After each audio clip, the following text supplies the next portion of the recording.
We've got an extra special podcast to share with you this time, guys. We had the Honourable Premier Danielle Smith join us, the very first Premier to join our conference in 12 years at AFPA. We couldn't be more excited. We had a great conversation. I can't wait to share that with you. We're back in Jasper for our conference. After having to move off to Banff last year in light of the wildfires, it feels like a homecoming. We've got great folks in store. And, you know, the conversation with Premier Smith, everything from wildfire to trade advocacy, tariff threats, there's lots in store. Let's check it out.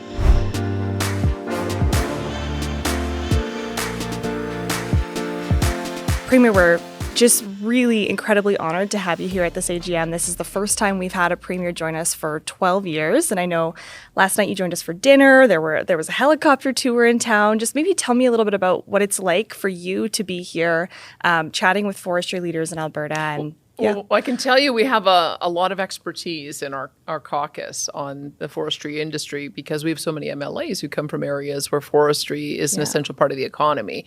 So I know that Martin Long was also here last night, as well as Todd Lowen, Dan Williams, and a new person to the discussion, Rajan Sani. But I can tell you as Indigenous Relations Minister, what she has found, especially in Northern Alberta, is that there are a lot of Métis and Indigenous nations that have forestry companies and work in the forestry industry. And so when you've got an industry that employs 30,000 people, you have to know about it. So it was part of the reason why I made sure that when I came in, we established a separate department for forestry and parks. Because it always felt to me like forestry was kind of stuffed in with agriculture or stuffed in with economy. And it's big enough and important enough that it needs its own standalone ministry with the attention that I think Todd Lowen has just done a terrific job of providing it. Yeah, I mean, Minister Lowen is a great friend of the industry, a great champion for us. He's joined us, of course, in a number of trade missions and is a regular face around here, certainly. We're lucky to have so many MLAs at this event last night. I think what's something that's really exciting about having Minister Lowen with us, of course, there was the recent changes to the mandate letter. Talk to me a little bit about what sparked that. I think, for us, it was really exciting to see that importance of forestry in your view. I can tell you that because I used to be a radio host and I used to interview people from forestry from time to time. I think it stayed with me from the work I used to do in advocacy that there was always this tension between do you harvest forests? Or do you build a fence around forests and protect them? And Alberta's forests, I think people need to understand, they're not old growth. They get to a certain age and they die. And when they die, they have to be removed one way or the other. You either have to remove them mechanically or you have to do prescribed burns or nature will take its course. And 100%. Sadly, we've seen so much of that in the last number of years, whether it was in Fort McMurray or Slave Lake or more recently in Jasper. And so my approach with Todd was let's look at forestry as an industry that manages our landscapes. It manages for water. It manages for biodiversity. It manages for forest fire risk. And healthy forests have to be, by their very necessity, diverse in order to be able to do all of that. And so that was my entry point coming in. It's also part of the reason why we made the Ministry of Forestry and Parks, because when you think about and I think it goes to some of the research you've done about that tension that people have. People love being out in the forest and being. And one of the most amazing things is stopping and seeing wildlife. It's just such an incredible experience. And so I think that's part of it. Is that if the general public could understand that forestry is a way to maintain the health of those parks, so that we can continue to get access, we can continue to ensure that we've got the wildlife levels and populations that. At a healthy level, then I think we're going to have a perfect marriage between the support from the general public and the support for the industry. So that's the role that Todd has, because he also is an outfitter by training. Yes, and so he understands conservation and just how much that community loves wildlife and wants to maintain healthy populations. And we jointly believe that forestry is essential to that. We also know that because when we've got this heavy overburden of fuel, we know that there's communities that are at risk. And 100%. And forestry companies are a partner in making sure that we can keep the community safe. And so he's also become our top firefighter, our wildfire firefighter, and learned more than I ever would have expected a minister to learn in the 3 years he's been in the role. But those are all the reasons why forestry, in my view, is just absolutely essential for us to understand and to support. And, you know, I love to hear that, Premier. I think for me, one of the most eye-opening parts of coming to the AFP was getting to meet the foresters and understanding that we shared so many values. We cared about healthy forests, about wildlife, healthy watercourses. And I think intuitively, when you know that somebody shares the same values that you do, you're going to trust that they're going to do what's in everyone's best interest to manage that resource. And I think it's such an important education component. But I want to come back to maybe a little bit of dialogue around the parks, because I think something certainly that we've noticed in recent years, what happens in a park, whether it's pine beetle infestation, fire, they don't respect these artificial boundaries that we've drawn around the parks. Talk to me a little bit about that. When I came in as well, one of the things that had been on my mind is I know that down in my neck of the woods, because I represent Brooks, Medicine Hat, there's an old, a mature and dry forest with a lot of fuel down there as well.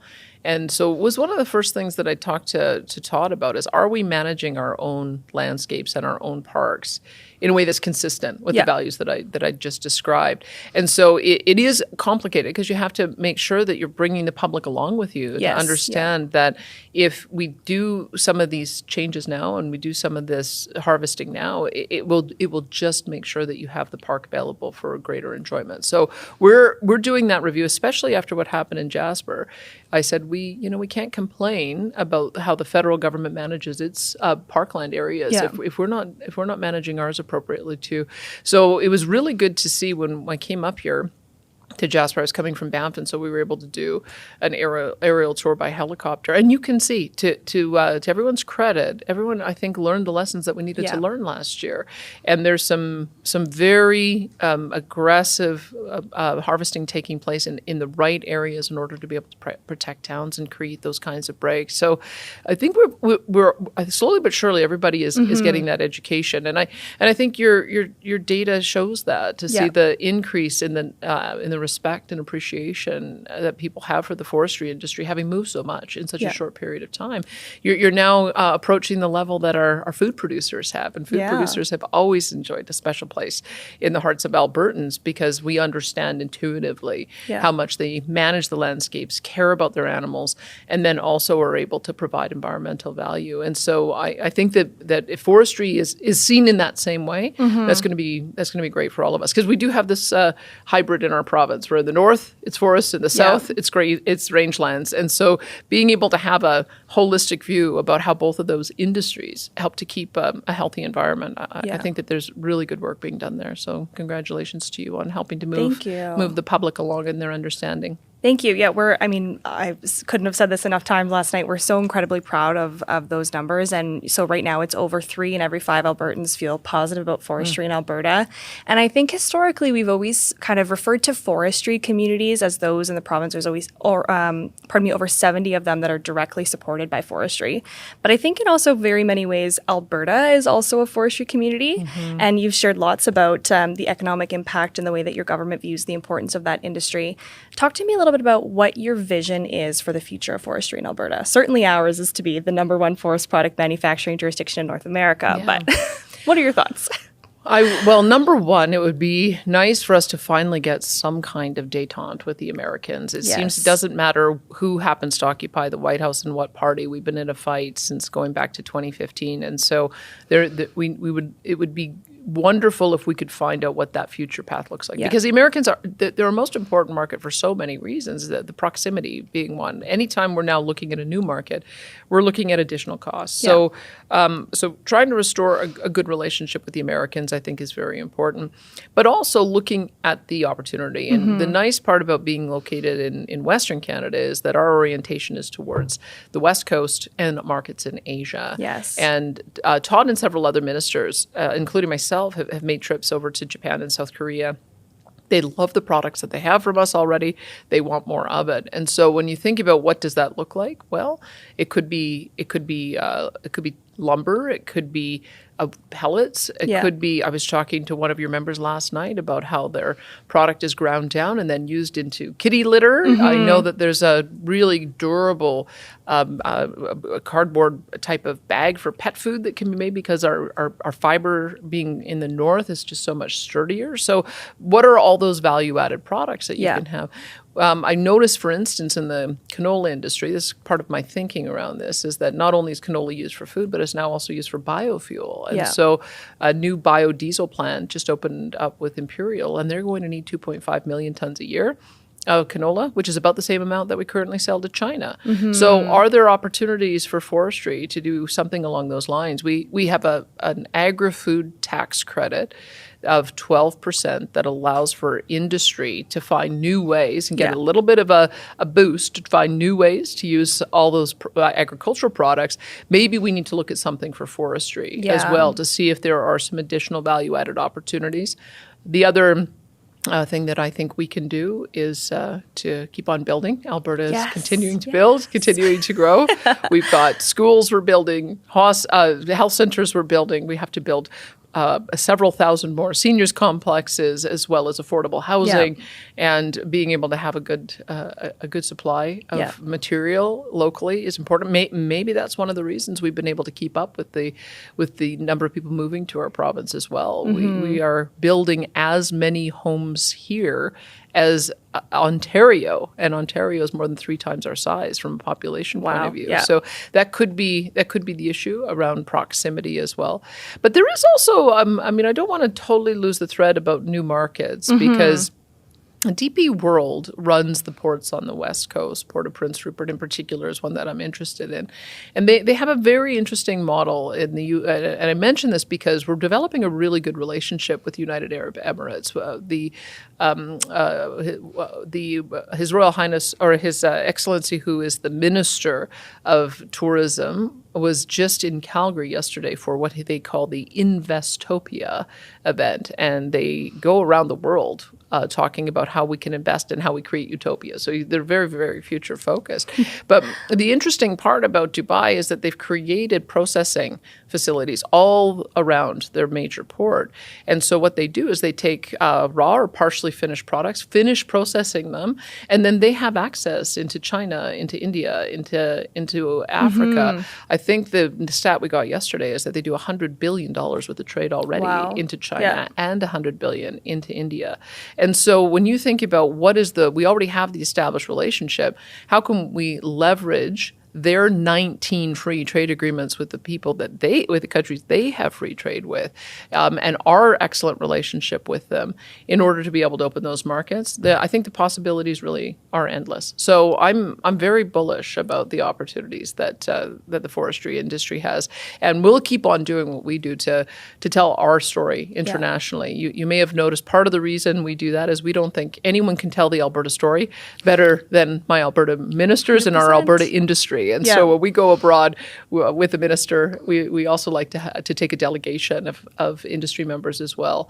And I think every time we do, the relationships deepen, the opportunities deepen, and we're going to do a lot more of that. Yeah, it makes such a huge impact. And, Premier, I could talk to you probably all day about everything related to forestry, but I know we've got to wrap up quickly so you can get upstairs and share a speech with our friends up there.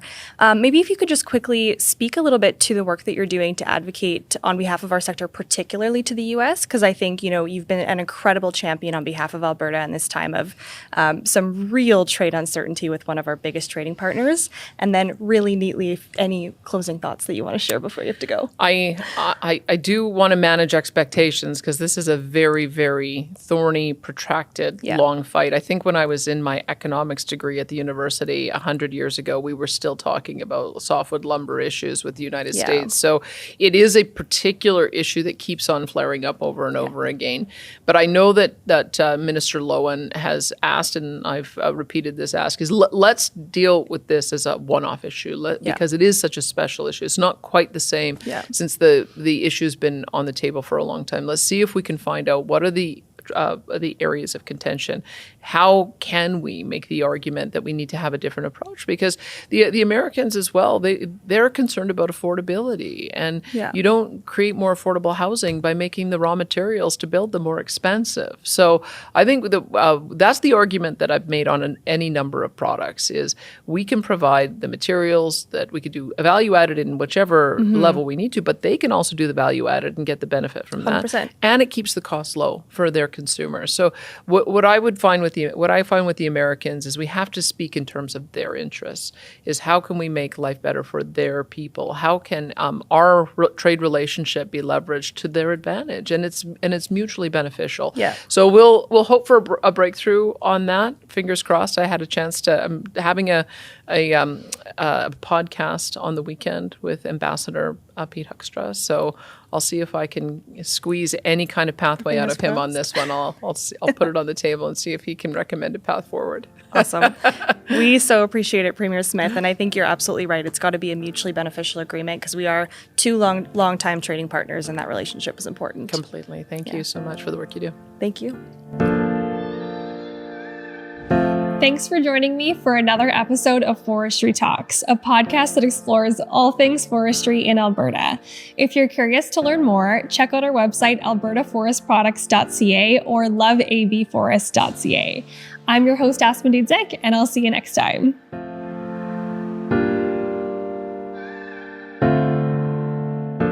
This series is proudly produced by the team at Road 55. Road 55 creates content that connects. For more information, visit our website at road55.ca.